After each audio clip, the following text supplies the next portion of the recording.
welcome to Houston.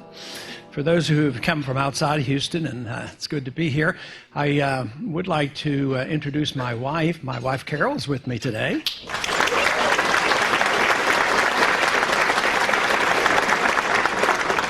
She had to show up because she played hooky a couple times this summer, and so she has to make up for that. But she's doing well, and I'm very pleased with that.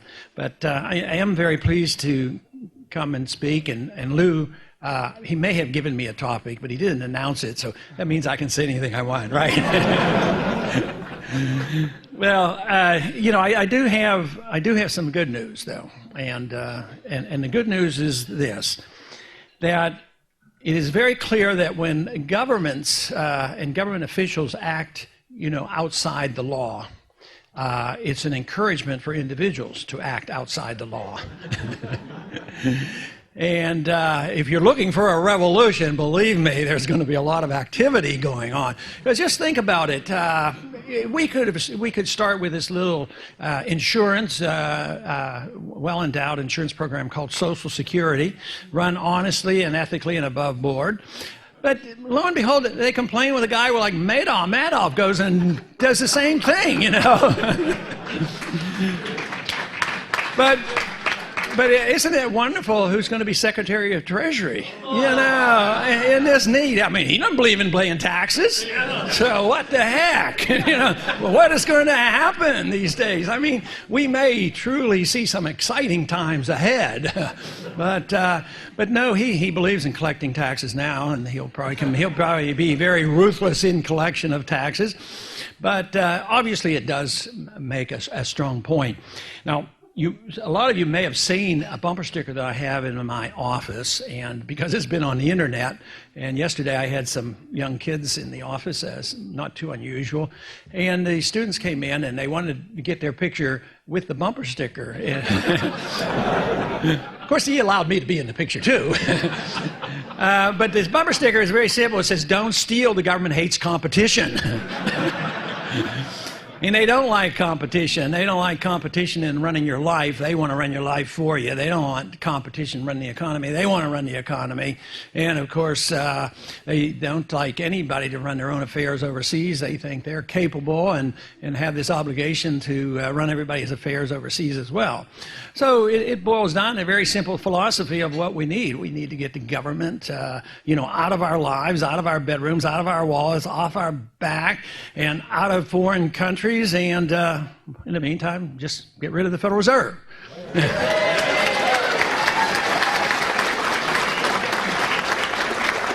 Over the many years of speaking out against the Federal Reserve and sound money, it had to be a unique crowd. Those conspiracy nuts and these people to bring up the subject. Yes, we should get out of the UN, and yes, we should get rid of the Federal Reserve. And in that special crowd, you would get these cheers, but something has happened. Something dramatic has happened, and it's happening on the campuses of this country. And some people give me credit. I don't take the credit. I give credit to the academicians. Many people who you've heard speak here, and groups like the Mises Institute who have changed attitudes. And it isn't just a few anymore. It isn't just a unique crowd that believes in the conspiracy. I mean, it's so dangerous now that it has infiltrated college campuses. I mean, I couldn't have possibly influenced these college kids. I mean, one person can't do that. So some of these ideas have infiltrated, and it's getting to be very serious. Because you all know the story about what happened at the University of Michigan. I mean, that was startling. It scared me. Because here I am. It was after the debates over in Detroit. We went over to Ann Arbor, and I got there a little late, and there was a little bit of agitation and frustration, but it was dark. But there was a large crowd there. I couldn't see the crowd very well. It was that dark. But they said there were a lot of young people there. So I went on and gave my talk and alluded to the monetary system and the Federal Reserve. And all of a sudden, a bunch of them started burning Federal Reserve notes. And then they started chanting, "End the Fed, end the Fed." I mean, where did this all come from? So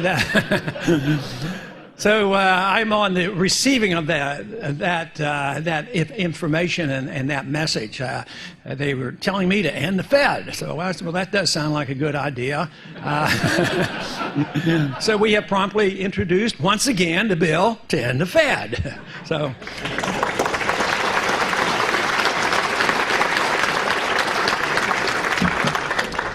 But when we had our little rally up in Minneapolis, along with, I think it was another political party down the street had another rally and a convention. We had ours, and lo and behold, we had speakers there that had the audacity to mention Austrian economics. Believe it or not, they started cheering Austrian economics. I mean, what is going on? There's great progress going on. In Washington, you can see some progress. They're thinking seriously about what's happening because guess what? They're scared, and rightfully so, and they don't understand what's happening. And Lou has alluded to it, the fact that other members do now ask questions. Before, it was usually chuckling and laughing and forgetting about it and say, there he goes again. but now they will come up, and they're very serious about asking it, because frequently the people on the financial stations of all places, I mean, they'll come up and they'll say, well, you know, he predicted this and predicted that. It wasn't that I predicted it. I just read what a lot of you people write about and learn how Austrian economics works. So it isn't a great thing to predict. It's like it takes a genius to predict that if you print a lot of money, it loses value. Now that's really brilliant. So, and then this whole idea that a bubble is forming. A lot of you in this room probably remember the name and know the name Jim Grant. And Jim Grant is a good Austrian economist and a good writer.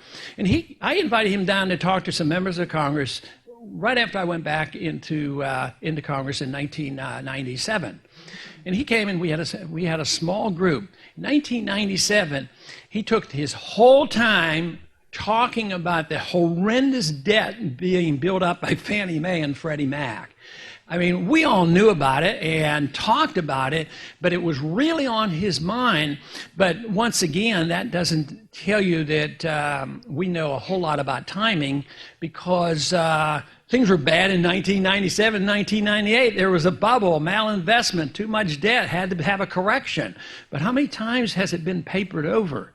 I mean, they've been able to achieve it. I look at the financial system dating back to the date that Lou mentioned, August 15th, 1971. And then we might have been forced into a real serious monetary reform, but it didn't happen. The confidence in the dollar was restored. We had an adjustment. Prices went up, and we went on. But in every crisis since, in every recession, they've always been able to do exactly what they had been doing: print, spend more money, and run up more debt.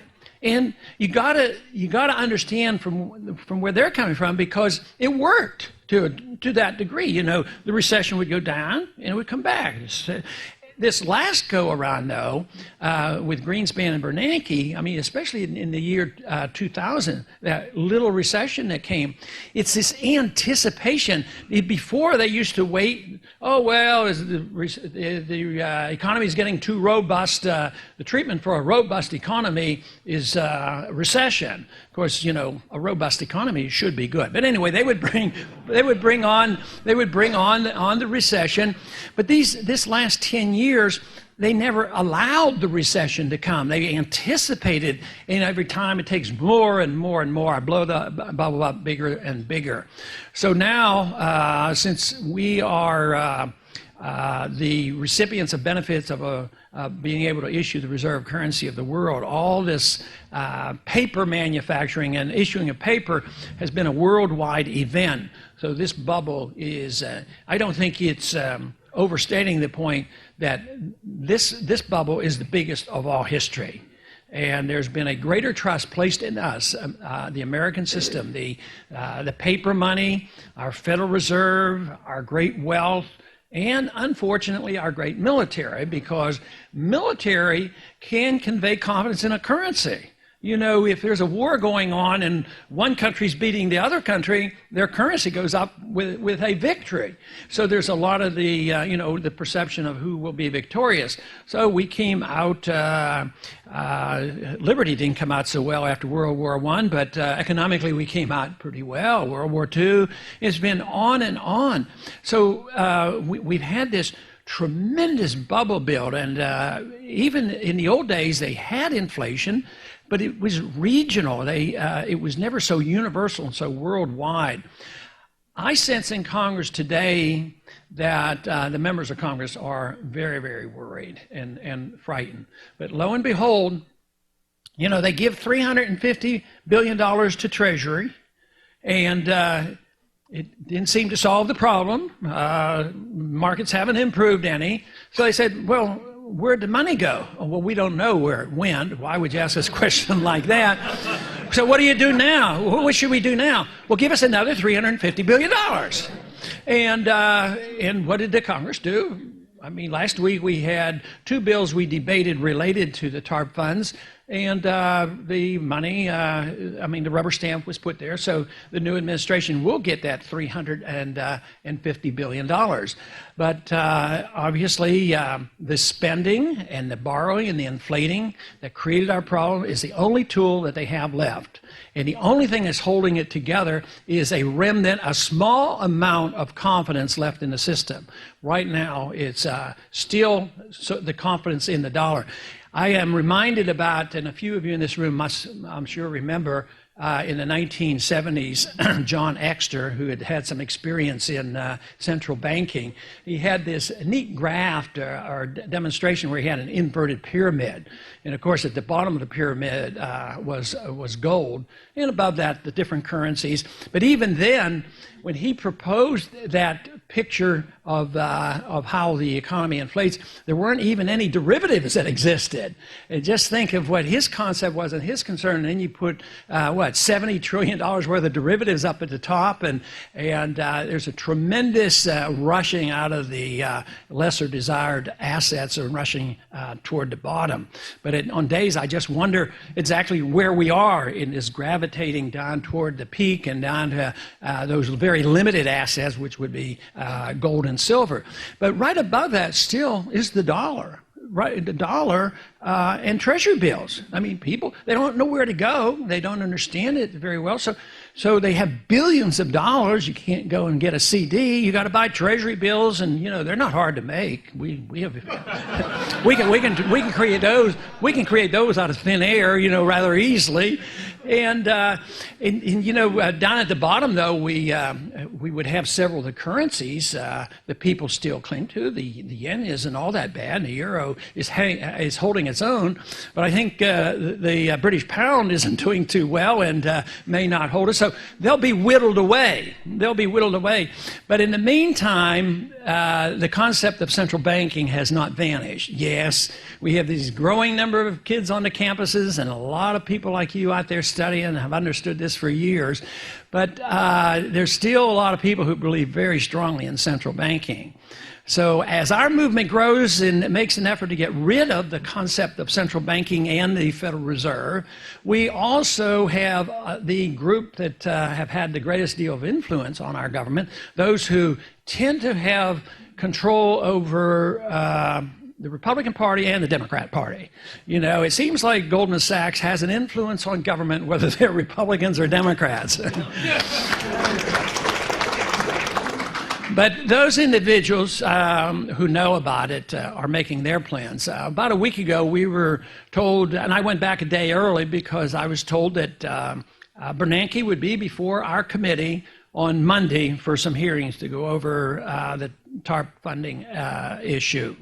And when I got there, he wasn't there, and they said, oh no, he couldn't make it, he was elsewhere. But it turned out that was the day, if you remember, he gave a speech in London on a Monday morning, and that was the news. He was over there, that was the cover, giving a speech. The speech was broadcast, it was on our news, and you can get the script, and we had the vice chairman of the Fed come before the committee. But what they didn't tell you is the day before, he was in Basel, Switzerland, at the Bank of International Settlements, meeting with a few of his buddies, and they were talking. But I asked the assistant to Bernanke whether or not we could have those minutes, but he said, "No, you're not allowed." No, he didn't say that, but. And I closed my statement by saying, yes, I'm not allowed to have those because under the law, he doesn't have to tell us a thing. We complain about $700 billion and the Treasury blowing 700 and we can't make them listen to us. But that's peanuts compared to the trillions that the Federal Reserve has control of. But they know by now that this system is not viable. The way I see it in my mind is that the very weak system that came out of Bretton Woods was the fiat dollar standard. And it's lasted up until now. And it built a financial pyramid of debt, and it's worldwide. And that system has come to end because it quits functioning. I mean, everything is collapsing and closing down, and production is going down, and all the things that we are witnessing.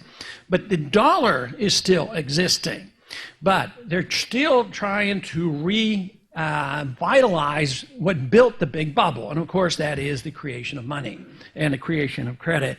But the one thing they don't have any control over is the restoration of confidence. Since the world has lost confidence in the dollar system, the only thing the politicians and the bankers have is to keep doing the same thing that gave us all the trouble, and that is print, print, print. And this is what they're up to. I think it's just a matter of time now. I'm absolutely convinced in my mind, I may be wrong, but I'm absolutely convinced that they can't go back and pick up the pieces. They're not. It's sort of like going back. The British wanted to go back and restore the pound at the old gold standard, which obviously didn't work. We can't go back to the old gold standard. We can't go back to the Bretton Woods. We can't go back to the post-Bretton Woods standard, and therefore something new has to come up. They're planning they're making their plans for what they think they should have, and I'm very confident that they would like to see a one world central bank. The dollar hasn't done the trick. We were entrusted to run the system, but now they will have to take it away from us and take it away from the dollar, which means if they get away with it, they might be able to keep things going or get things started again, but I think we're going to be in charge. I think that we are destined to be a much poorer nation. That is what the handwriting on the wall. Of course, the world is going to be poorer too, and the question is whether they can devise a system. So time is short, and the arguments are very, very important, and I think we're making great progress. But the battle is going to be on the campuses. And just hopefully we have enough time to stimulate enough young minds that they can get in the right positions to give the right answers. This is one place where I've been tremendously encouraged on the campuses. During the campaign, and there's a youth group, the Young Americans for Liberty has been a outgrowth of what we're doing, and I'm helping to the best of my ability to have them get organized. And we will be testing that. We will be going to the campuses. If I enjoyed traveling more, I would do it more often. But traveling is a job for me. I've had a lot of nice invitations lately. I can't tell my wife all about these. She might decide to like to take one. We had one from Hong Kong the other day, and just this week I had one from Italy and Turkey. We've had several in Eastern Europe, and the way I see this is, with the internet, they do hear and understand what we're talking about, but it must be like 5 or 10%, maybe less, hopefully 10 or 15 or 20%, but obviously never a majority. But it isn't like it's just in Auburn, Alabama. That isn't where it is. I mean, it is out there. And the other day I was coming back from the Capitol, and a bunch of men were all bundled up because it was very cold, and they come over and they were excited. They want to meet me. I said, "Where are you from?" They said, "New York." And I says, what part of New York? They were from upstate. And I said, you're from the part of New York nobody ever hears about. And I said, I know that you're out there, and I understand, because they were enthusiastic, and yet they're still in the minority, you know.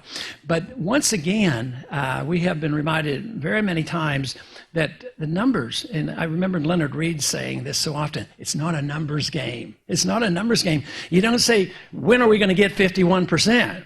Well, we just need influential people, and that is what's happening. And that's why the Mises Institute deserves support, because they are changing the numbers. I mean, all the people that have been helped to get their degrees and get teachers in the right places, that's where the future is. And right now, it hasn't had a reflection in Washington, but it's starting to. It's starting to have a reflection. They're starting to ask about Austrian economics, and they're asking the right questions. And believe me, you can't have any influence until they start asking the questions. They're asking the right questions. They're worried and they're concerned. They know this system isn't working, and I am encouraged in that sense. But in the other sense, though, I am very concerned, because it can get pretty rough. And my main goal is, of course, I want to live in a prosperous manner, peacefully, and have as much enjoyment as possible. But it isn't the prosperity that motivates me. I do know that if prosperity is my goal, the freer society is, the better it is for us. I understand that. But my biggest concern, of course, when I see what's happening, is a threat to our personal liberty.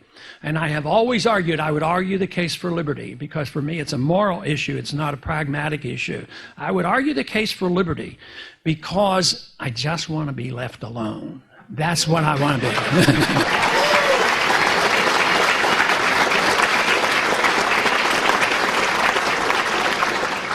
But fortunately, we don't have to take that case, because not only can we be left alone, that is the philosophy that takes care of the maximum number of people with the maximum amount of prosperity. But today we live in an age where I think it's really coming down to the wire. I mean, if we'd have had this climax of dissolving of the system as we're having today around the world in 1971, we would have been in a lot worse shape, believe me. I just think we're in so much better shape now to argue our case. We have better methods of transmitting our information. I mean, we make fun and laugh sometimes at radio talk shows, but we've made a lot of use out of radio talk shows. But with the internet and the communications that we have now are just fantastic. I mean, the fact that somebody in Italy might want Ron Paul to come over there, that's pretty weird, you know. but this communication thing is fantastic. So there's every reason to be encouraged.